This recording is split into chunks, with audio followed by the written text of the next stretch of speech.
ફાયરિંગમાં પૂર્વ સાંસદ રામસિંહ રાઠવાના ભત્રીજાનું મોત થયું છે। મૃતદેહને પોસ્ટમોર્ટમ માટે વડોદરા એસએસજી હોસ્પિટલ લઈ જવામાં આવ્યો। છોટાઉદેપુરના પૂર્વ સાંસદ રામસિંહ રાઠવાનું નિવેદન સામે આવ્યું। તેમણે કહ્યું છે કે આદિવાસી પટ્ટામાં ક્રાઇમ રેટ ખૂબ જ વધી રહ્યો છે। આ વિસ્તારોમાં જનજાગૃતિ લાવવાની ખૂબ જરૂર। પોલીસે શંકર રાઠવાની ધરપકડ કરી છે તેવું પણ રામસિંહ રાઠવાએ કહ્યું। એક્સ આર્મીમેન શંકર રાઠવાએ ફાયરિંગ કર્યું હતું। 12 બોરની બંદૂકથી શંકર રાઠવાએ ફાયરિંગ કર્યું। બંદૂકોના લાયસન્સ ધારકોની તપાસ થવી જોઈએ। ઉદયપુરના પૂર્વ સાંસદ જે રામસિંહ રાઠવા છે તેમના ભત્રીજા કુલદીપ રાઠવાની હત્યા કરી દેવામાં આવી છે।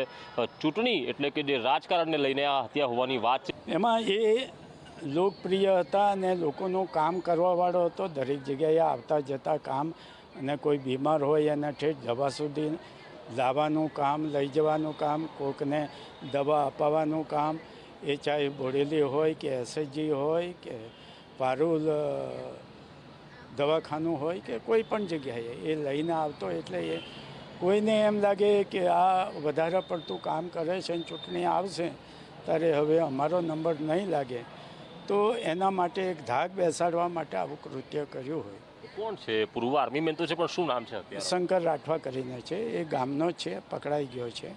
હવે આગળનું પોલીસ ઇન્વેસ્ટિગેશનમાં જે હશે તે આવશે। જે કોઈ કસૂરવાર છે એના પર એવું એક્શન લેવા જોઈએ કે બીજો કોઈ આવું કૃત્ય કરતાં 10 વખત વિચાર કરે। આ એક વાત છે।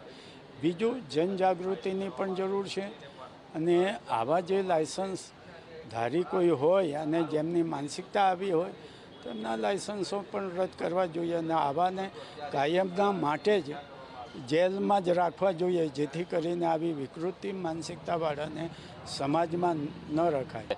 કેમેરા પર્સન નિકેશ વડોદ સાથે કુણાલ શર્મા, સંદેશ ન્યૂઝ।